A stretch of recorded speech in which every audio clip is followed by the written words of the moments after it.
routing. So hopefully in this talk, I'm going to try and convince you that there are interesting open questions out there, and that actually we understand much less than we think. The first part of the talk is going to be a high-level motivation, what goes wrong in routing protocols of today.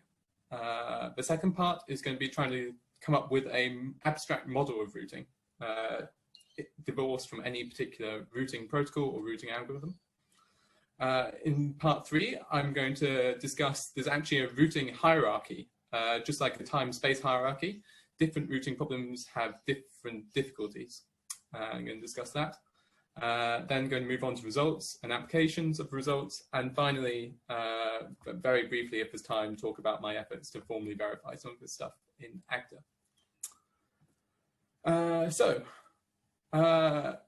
Recap for those of you who haven't come across routing protocols before or don't remember them from your undergraduate days. Routing protocols, you have a network of computers all linked together, and problem is you don't have a global view of this network, and the network can be changing all the time. So you need some sort of algorithm that tells you which route through the network you take from different nodes. So for instance, you might want to get from C to A, and you want to know what the best route through the network is. We have a very simple one here just to illustrate the problems. So you have some routing protocol, and the problem is that it may never reach a stable solution. So it may initially say, okay, I want to take this path through the network, C to B to A. And then you think, and then completely unprompted, it may switch and actually change its mind and say, no, for no reason at all, I actually think that B to C to A is the better route. And then it might switch back again, and it will continue to oscillate between these two solutions. Now, the problem is that this is very bad for network traffic, because the network traffic may repeatedly be pinged between B and C, and it's going to be split between these two different routes, and you're going to get your performance of your network being degraded. You might think, well, this can't possibly happen in the internet, right? The internet's really stable, it works all the time. Actually, this happens in BGP, which is a border gateway protocol, which runs routing in the internet. And it's a major problem in it, and it happens all the time underneath the surface. And it was first noticed in 2000, and up until there's still thousands and thousands of papers being published on this problem just in BGP alone, let alone in wider routing protocols. So that's routing oscillations. Another problem is that even if your protocol doesn't oscillate, and maybe it does decide on a final state, say this configuration, the final state it may end up in may be non-deterministic, and it depends on timings of messages sent through the network, not on the topology of the network itself. So it may end up in this configuration, or even if you're starting from the same state, sometimes it may end up in that configuration. And this is a network operator's worst nightmare, because they are trying to optimize their network to send traffic down their cheapest, highest bandwidth links. And if a routing protocol randomly decides to send it to route all the traffic elsewhere 5% of the time, it's going to screw over their networks. So there's these two major problems. There's oscillations and there's non-deterministic final states. And this was discovered that it happened in the internet in 2005 by my supervisor, Tim, and a guy who was working with, Jeff Houston. And they named these, colorfully named these BGP wedgies, these problems. But, so I talked earlier about, lots of people have tried to solve this in BGP because that's the most widely used routing protocol out there. But, people try and solve these there's lots and lots of different routing protocols out there, and they perform the same analysis, over all these different types of routing protocols. And whenever anyone comes up with a new routing protocol, immediately people start working on, seeing, does this protocol suffer from these problems? And, they have to almost entirely start from scratch with the analysis.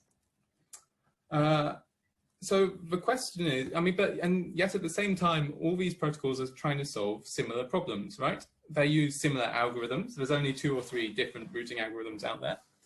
And they all they're all trying to solve something very similar. They're trying to find the best path through a network. So the question is, why are we actually reasoning about them individually?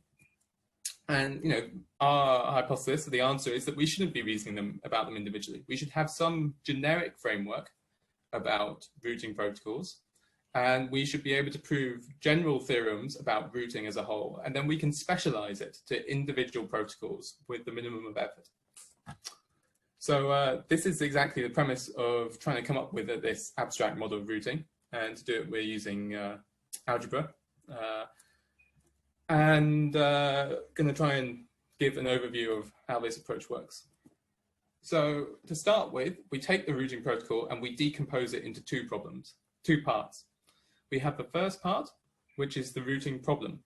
And this is what the routing protocol is trying to optimize for.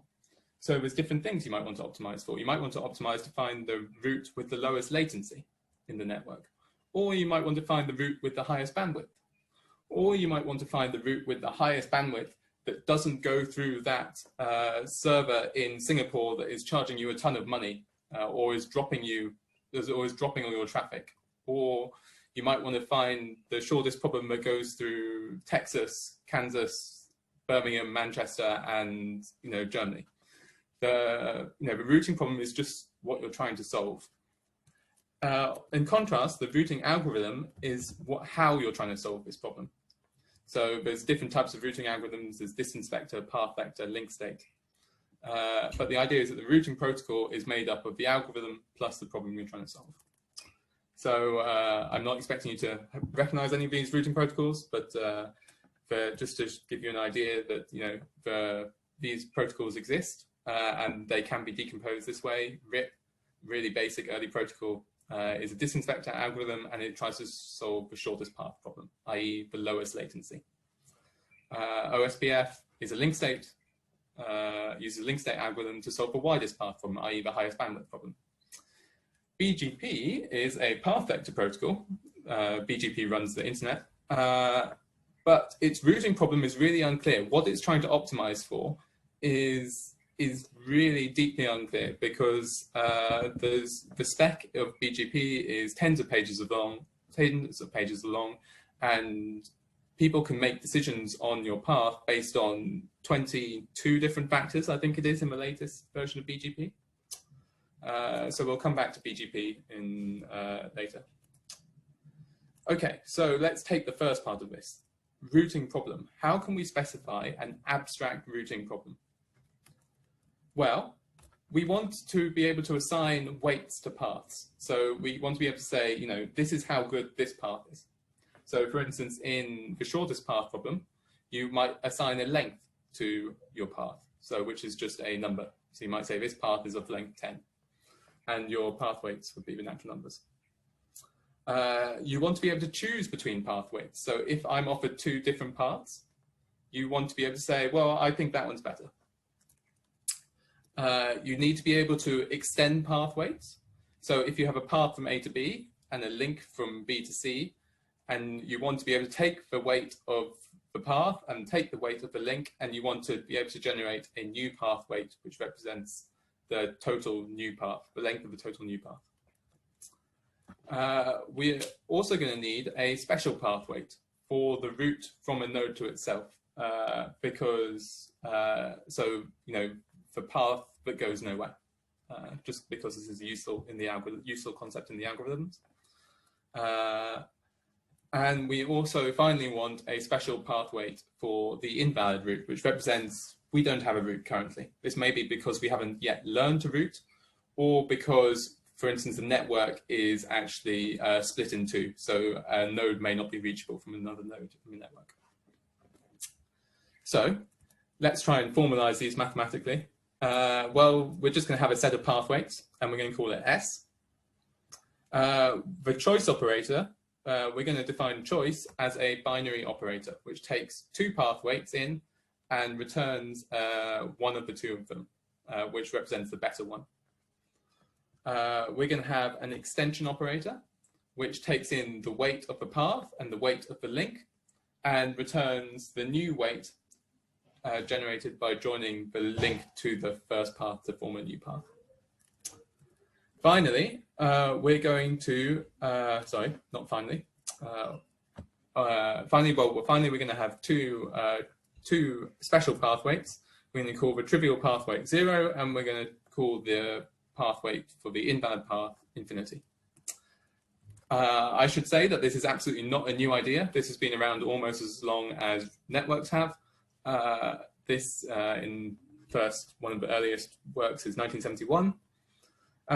But one of the contributions that I did make in my thesis is that actually this extension operator is not quite expressive enough to model modern routing protocols, because you don't links are not often labeled with path weights. They're often labeled with functions, because you want to be able to express conditional policy. So you want to be able to say, if this condition holds true, then modify the path in this way. Otherwise, if this condition does not hold true, modify it in another way. So we want to actually have functions on the edges, on the links in the network, not weights. So we're instead going to replace the classical extension operator with a set of extension functions. I'll try and give some intuition of this in a sec. But overall, we're going to call this structure a routing algebra. And this represents an abstract routing problem. So let's look at some simple examples. So one metric that you might want to optimize for, your routing protocol to optimize for, is hop count. This is simply the number of different nodes that you visit in your path through the network. So what is the set of path weights? Well, it's all the different numbers of hops, which we're just going to represent with the natural numbers plus infinity. So you have 1 hop, 2 hops, 3 hops, etc. What is choice? Well, if we're given two path weights, i.e. 2 hop counts, which represent a path, which one do we want to choose? Well, we want to choose the one with the smallest hop count. So the choice operator is just the min operator. The set of extension functions. Well, if you have a path of length n and you add an extra link to it, well, you're just going to add 1 to the hop count. So the hop function, the first function in the hop function set of hop function extensions is just the function that adds 1. And there's another one that says, okay, well, if this link doesn't exist, then we're going to add infinity to it and make it the invalid route. And the trivial route is the hop count to yourself is 0. And the hop count of the invalid path is just infinity. You take infinity hops, number of hops, you'll never be able to get to that destination if you have the invalid path. So it takes an infinite number of hops. Instead, let's look at the shortest path. So this is exactly the same as hop count, except now each links have a distance attached to them instead of just being 1. So everything stays the same, except that instead the extension functions, the set of extension functions now contains the functions that add all natural numbers to the path weight. So you can have your link can have some weight L, so its length, so 7, and you have a function in there that adds 7 to your path weight when you extend the route by that new link. The widest path problem, so the highest bandwidth path problem, is you just replace the choice and the extension. So if you have 2 paths in the wide, which you want to choose between the one with the highest bandwidth, well, you just take the one with the highest bandwidth. So you take the max operator as your choice. And if you have a path of bandwidth 10 and you want to extend it by a length of bandwidth 6, well, actually the link of bandwidth 6 acts as the bottleneck. You can send at most 6 units of traffic down, down that path. So because it's the bottleneck, so your extension function, how you form a new route is that you take the minimum bandwidth of your path and your link. The trivial weight, i.e. the weight of the path to itself, is a node to itself, is infinity, because you have infinite bandwidth to yourself. You've already got all the stuff. And if you have no route to another node, you have 0 bandwidth. Finally, let's have a look at one with conditional policy. So actually making use of these functions. The superstitious shortest paths is a really, trivial toy problem, just to illustrate this. It's exactly the same as shortest paths, except your extension functions are subtly altered. So that if at any point in you have a path of length 13 after extending a route, it gets zapped to infinity, because 13 is an unlucky number and we don't want to have paths of that length. Otherwise, you just add the length of the edge to the path. So this is an example of something that we couldn't represent with the extension operator before. We need these extension functions to have this conditional policy. So hopefully I've convinced you that you can represent a wide range of interesting optimization problems using these algebras. The next question is, what axioms do we want to hold, to always hold for this algebra? What are the common things that are always true for these, which are going to help us reason about them? Well, first of all, we want that choice is associative. What does this mean? Well, it simply means that if you're choosing between x and y, and then you choose between the result of that and z, it's exactly the same as if you chose between y and z and then x. So if you're choosing, it doesn't matter which order you choose between, you perform multiple choices in. We also want plus to be commutative. So if you're choosing between two routes x and y, it's exactly the same as choosing between y and x. Hopefully uncontroversial.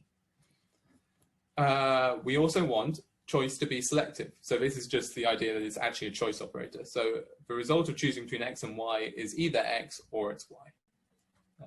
Yeah, pretty simple. What about the trivial route? Well, we want that if you ever presented a choice between routing to yourself in no steps or routing, you've got some other path, you always want to choose the trivial route, right? Because why would you route to yourself any other way except going nowhere?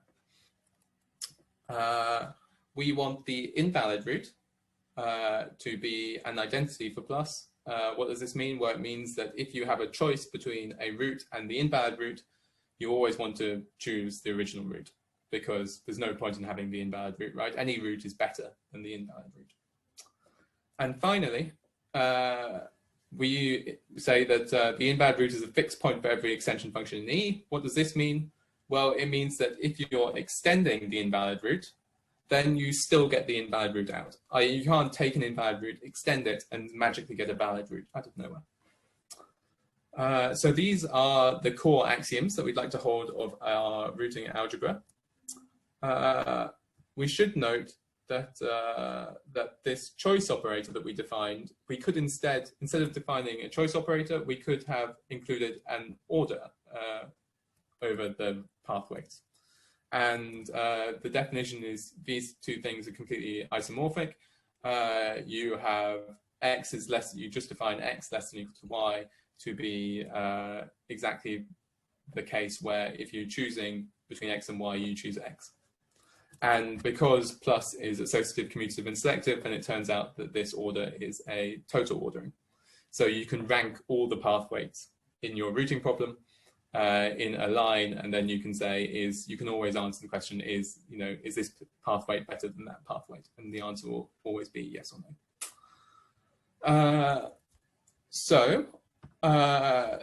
Occasionally it's more intuitive to specify properties in terms of this ordering rather than the choice operator directly, but it doesn't matter. They're completely the same thing. You can switch between the two without problem. So we've specified what a routing problem is. So we're now going to have a look at how we define routing algorithms. So first of all, we need to represent the network. We're going to assume it has n nodes in it. And we're just simply going to represent it as most networks are represented. The most common representation of a network is just going to be an adjacency matrix. And each element of the adjacency matrix is just going to be an extension function, which represents the extension function for that link. So as an example, below we have the same network we've been looking at, and we're going to have the shortest path problems. And we have the link length annotated on them. And the adjacency matrix A is just going to be the corresponding function. So for instance, the link from A to B is of length 1. So the function in the adjacency matrix from A to B, i.e. 0, 1, is just going to be the function that adds 1 to the path weight. Hopefully nothing too complex. So we represented the network topology. We're now going to try and have a look at a vector-based routing algorithms. We can do this for other types of routing algorithms, but for the purpose of this talk, we'll just stick with vector-based ones. So this is distance vector and path vector. Let's have a quick recap of what these are. In distance vector routing protocols, every node stores a routing table, which maps destinations in the network to the currently best known path weight for the best known route to that destination. So, A will have entries for B and C, B will have entries for A and C, and C will have entries for A and B. And what happens is that neighbors in the network regularly swap their routing tables amongst each other, and they update their entries in their own routing table if their neighbor is advertising a better route than they currently know, than their current route. And this swapping just continues to occur, and then hopefully eventually all your nodes will have learned routes to their destinations in the network. So how can we represent this process of swapping all these routing tables? The current state of the protocol is going to be represented by another n by n matrix, this time over the set S, the set of path weights, and xi, the ith jth entry of this matrix is just going to be the path weight of i's current route to j. So for instance, in shortest paths, we have a matrix here that represents the optimal solution, i.e. the final solution of our routing protocol, hopefully. So A to B has a path weight of length 1, and A to C likewise has a path weight of length 2 because they go directly from A to C. And finally, B to C has a path weight of length 3 because the optimum route is to go via A. So the state of the protocol is just represented by the matrix, and each column in the matrix represents the routing table for that node in the network.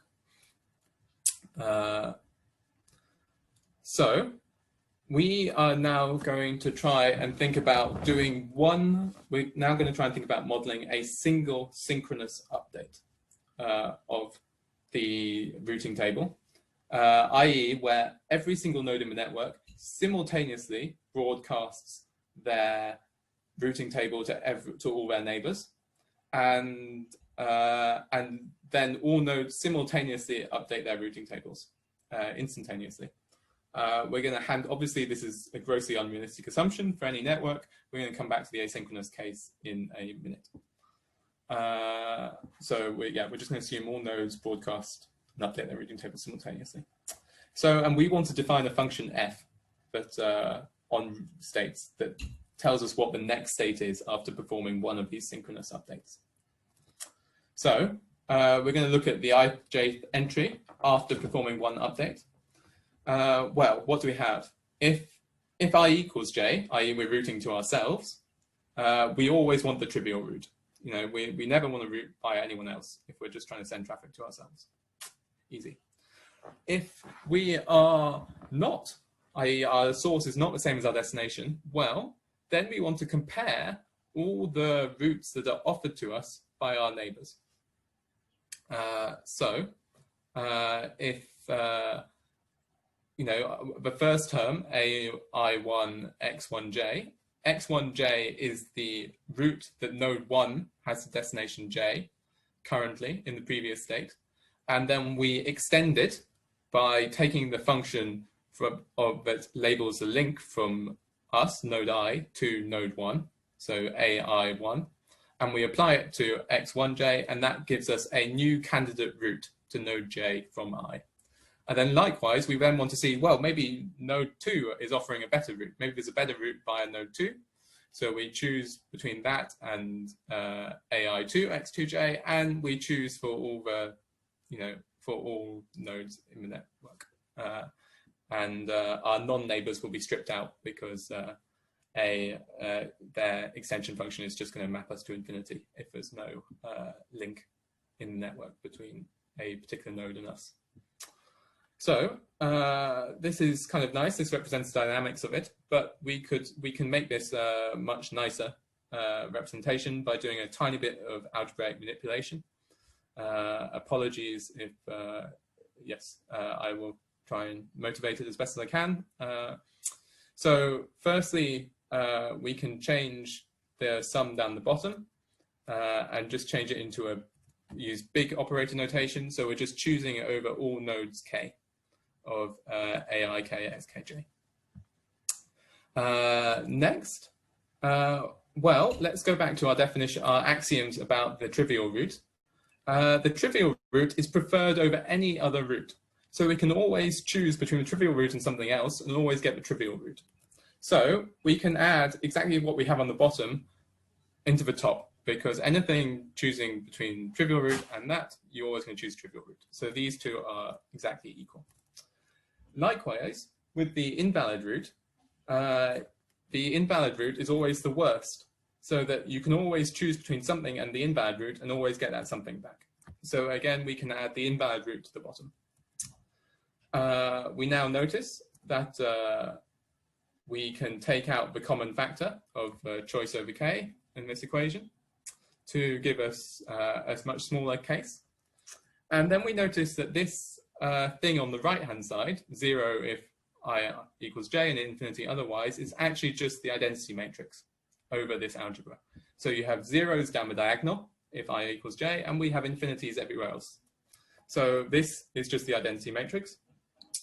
And then those of you who are keen linear algebraists, which I suspect are most of the machine learning people here, will notice that the big choice is really just a matrix multiplication. It is just multiplying a times x.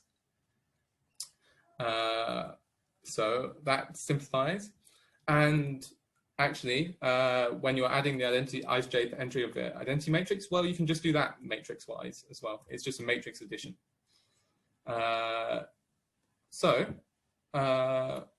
Finally, we actually, and stripping away the indices, we can actually just write this update procedure as a matrix equation, a very, very simple one that has haunted my days and nights during my PhD, which is to get the new state, you simply multiply the old state by the adjacency matrix and add the identity matrix. So we can now have a really succinct way of expressing the dynamics of this algorithm, because now we represent one synchronous iteration, and well, the evolution of the algorithm is simply you just apply f again and again and again to this initial state. So you get, you apply 1 and you get f of x, and then you apply f yet again and you get f squared of x. And what does it mean for this algorithm to be correct?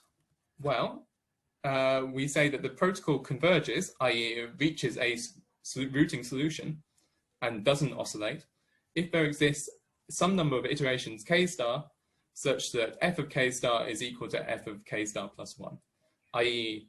we eventually reach a fixed point for f. And which is fantastic, right? Because we've got a generic rooting problem. We're not specifying which rooting problem we're talking about.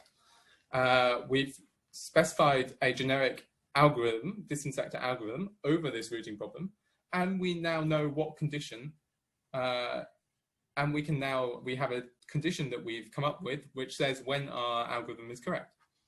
So we can now ask the question, what properties of the algebra, i.e. the rooting problem, guarantee that this iteration actually reaches a fixed point, i.e. this condition above holds?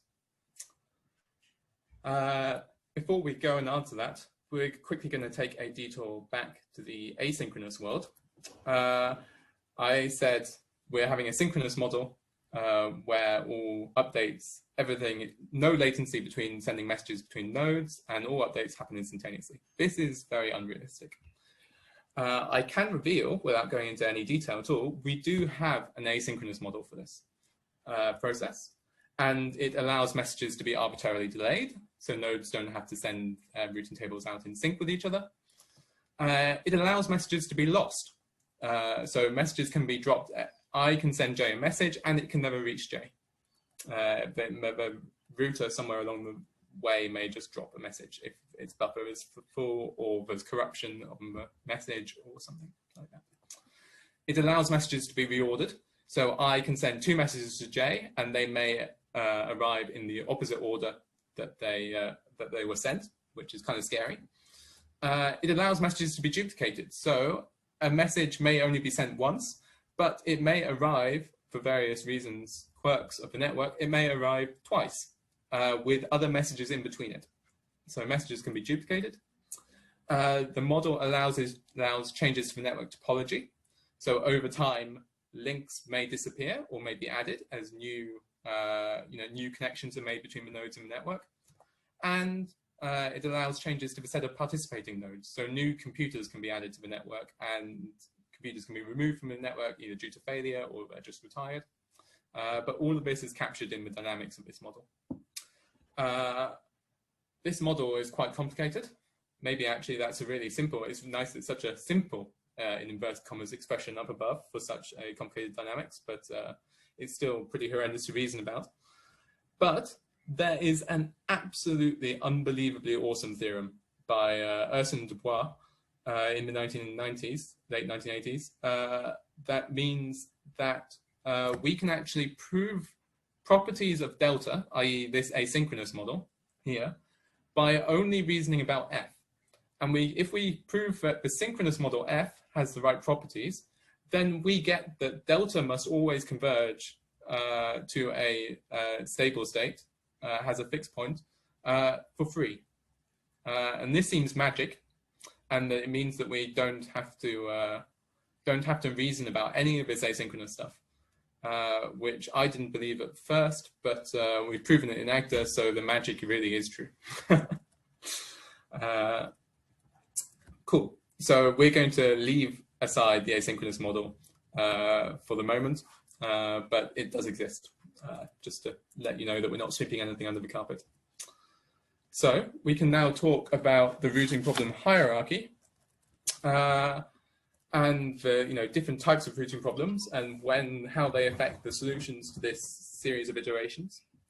And the key insight is that none of the axioms we required earlier actually relate choice and extension. All the axioms either talk about choice or they talk about extension. And it turns out that the behavior of a protocol is entirely determined by the interaction between choice and extension. And in 2005, João Sobrinho came up with in his seminal paper in this area, came up with a hierarchy of routing algebras, from better behaved to worse behaved. So at the top, you have distributive algebras, and these are the gold standard. They behave really well, and the routing protocols built off them have really good behavior. Slightly further down, less well behaved, is increasing algebras. And then finally, at the very bottom, the worst behaved problems are those with algebras, and this is a property of both the algebra and the network. So it's a much weaker property, but it's the weakest possible correctness condition you can have. So now I'm going to try and give you a kind of insight into these different conditions. In a distributive algebra, it obeys this following equation: f of x choosing, if you extend f, the choice between x and y, then it's exactly the same as choosing between the extension of x and the extension of y. And intuitively, this means that everyone's choices in the network align. So all the nodes in the network share a common preference order. So let's try and get some intuition about this. What does it say? Well, it says that in this network below, if B gets to choose between roots x and y, and then A extends it, i.e. f of x plus y, it's exactly the same as if A gets to see both roots itself and gets to extend them and then make the choice. So here you have B making the choice between the two roots, And on the right-hand side, you have A making the choice. And so, i.e., and the condition says that if B will choose root X if and only if A chooses f of X. And likewise, B chooses Y if and only if A chooses f of Y. So what does this say? It says that everyone's choices align, i.e. all nodes in the network share a common preference order. And it turns out, and an example of things that are distributive, give you an idea of what's distributive and what's not. Well, lots of really easy algebras are distributive. So for instance, the shortest path algebra, if we substitute in extension, which is addition, and choice, which is taking the minimum length, then we get the following equation up above, which is the minimum of x and y plus z is exactly the same as the minimum of x plus z and y plus z. And this equation always holds for minimum and addition, so we have that the algebra is distributive. However, when you start introducing more complex edge weights, i.e. more complex policy, and your routing protocol starts making choices depending on various things, conditional policy, you actually end up being non-distributive. So for instance, the superstitious shortest path algebra, this one where we threw away paths of weight 13, is not distributive because of this choice. So for example, in this one, B would prefer to route via 14, even though it's the upper route, which is of length 14, even though the lower route is better, but the lower route is length 13, so it gets discarded by the superstitious path algebra. In contrast, A's route to C, taking the lower route, is of length 14. So it doesn't care. It's 14 is not 13. It doesn't care about the fact that the individual path from B to C is of length 13 and therefore unlucky. It just says, great, I'm going to take the lower route. So here's an example of where the nodes disagree about which routes to take through the network. And it turns out that this is actually a necessary condition for the protocol to always converge to a global optimum. What does a global optimum mean? Well, it means that every pair of nodes in the network, when it reaches it, the protocol is guaranteed to reach a stable solution, and for every such pair, they are assigned the best possible route through the network for them. So this is, this is the gold standard. All nodes get the best possible route through the network, and you're guaranteed to reach it. And you will reach it if it converges. If the algebra is, we've said that these these algebras with conditional functions on them aren't distributive. So what can we have instead? An alternative, weaker condition is instead we can say that the algebra is increasing. What does this say? Well, it says that if you take a root x and you extend it, x is always going to be better than its extension, or at least as good as its extension, i.e. you can never make a route worse by extending it. In shortest path, this holds really obviously if you have a route of length n, and as long as you don't have negative weight edges, which physically don't make much sense, then you're always adding at least, x is always less than or equal to x plus n, x plus l, where l is the length of the path weight. And this is really, whereas distributive algebras was saying that everyone's choices align, this is saying, well, people may not agree on which are the best routes, but it's saying that they're going to respect each other's preferences. So if B advertises route X as being really bad, A isn't going to go out and advertise to all its neighbors, hey, I've got this really awesome route through B. A is going to respect that B has told it that this route is bad, and it's going to advertise it as at least as bad to its neighbors. And it turns out that this is both a necessary and a sufficient condition for the protocol to always converge to a local optimum. So, local optimum, what does that mean? Well, it means that it's going to converge. It's necessary and sufficient to always converge, so it's always going to converge to a stable state. It's not going to oscillate. But the final state that it reaches in, a arbitrary pair, source-destination pair, may not be assigned the best route through the network. It's only going to be the best route through the network, given its neighbors' choices. which is, you can kind of think of it like a Nash equilibrium. It's the best that I can do given the preferences of my neighbors. But some algebras aren't even strictly increasing. And hang on, no, let's go hold up a little bit. It's necessary and sufficient so that if, just to absolutely ram it home, if your algebra is not increasing, then you're guaranteed that there exists a network such that your protocol is going to oscillate in. There's always exists one out there, which is bad. But some algebras are not increasing. So the natural question is, well, what does it mean to always converge over a particular network? You know, we have a given network. What are the conditions necessary to converge over this network? We don't care about the rest. And it turns out that this condition, which Sabrina calls freeness, which doesn't make an awful lot of sense to me, but that's the name he chose, means that is exactly that the network contains no negative weight cycles, i.e. cycles where everyone prefers to route via their neighbor in a circle and never actually route to the destination, the desired destination. This is in shortest paths example, what this means is that there are no negative weight cycles. So if you have a cycle in your network which has length -2, you might just want to, all the nodes will just want to send their traffic round this route of length -2, this cycle of -2, which gets a better path forever and ever and ever, if you're allowed negative weight cycles. If you're allowed negative weight edges, which you're not in most cases, so shortest paths is distributive if you don't allow, and is always free if you don't allow negative edge length. And this turns out to be a necessary and sufficient protocol for protocol to, it's necessary and sufficient condition for the protocol to always converge in a particular network. Let's have a look at the space of results over this.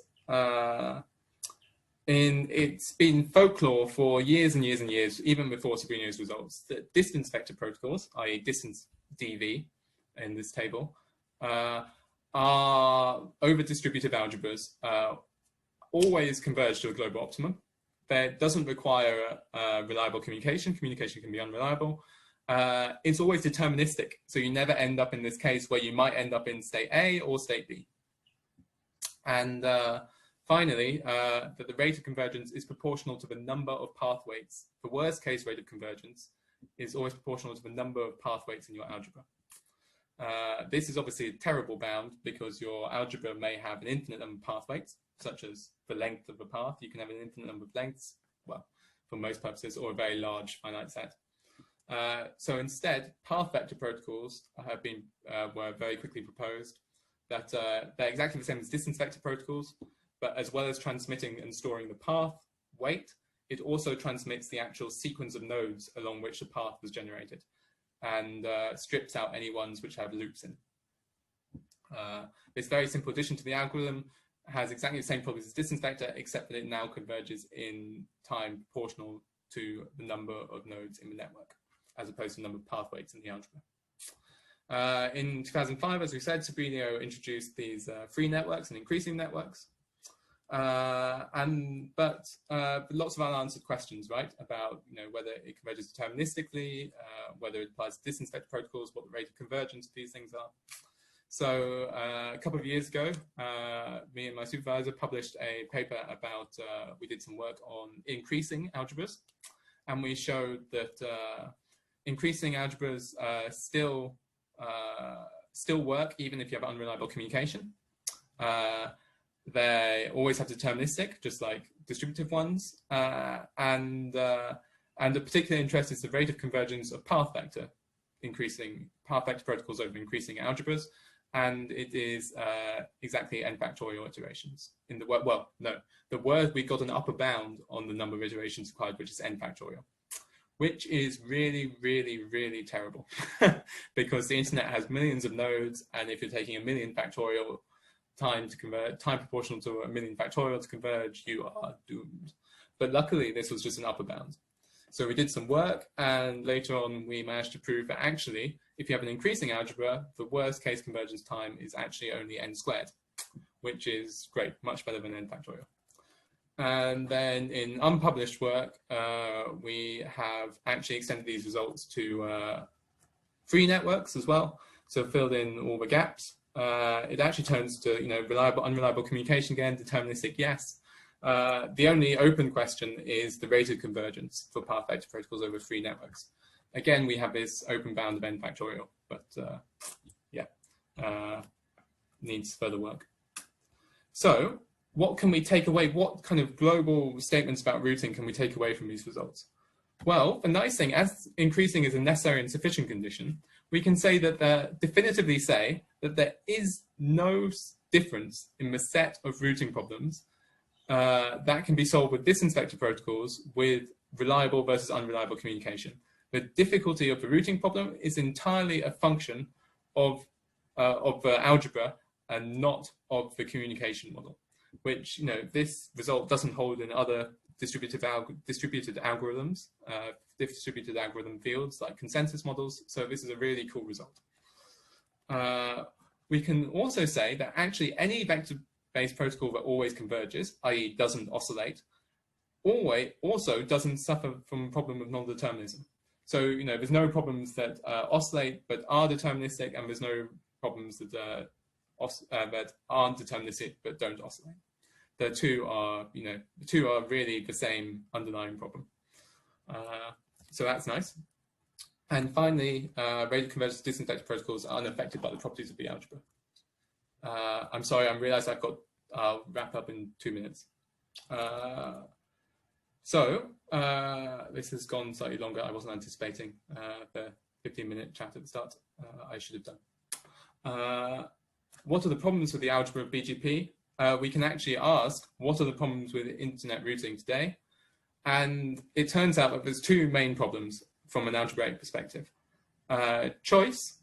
The choice operator is not associative, or equivalently, the preference order is not transitive due to something called the med attribute. So if you have a root in BGP, if you have 3 roots in BGP, X, Y, and Z, and you think that root X is better than root Y, and root Y is better than root Z, it doesn't follow that root X is better than root Z, which is pretty horrific. So the med attribute, the implementation of med attribute is just broken. The problem is that it's really, really widely adopted. And it's used for all sorts of useful things. The current, so it's really difficult to phase out of in some future version.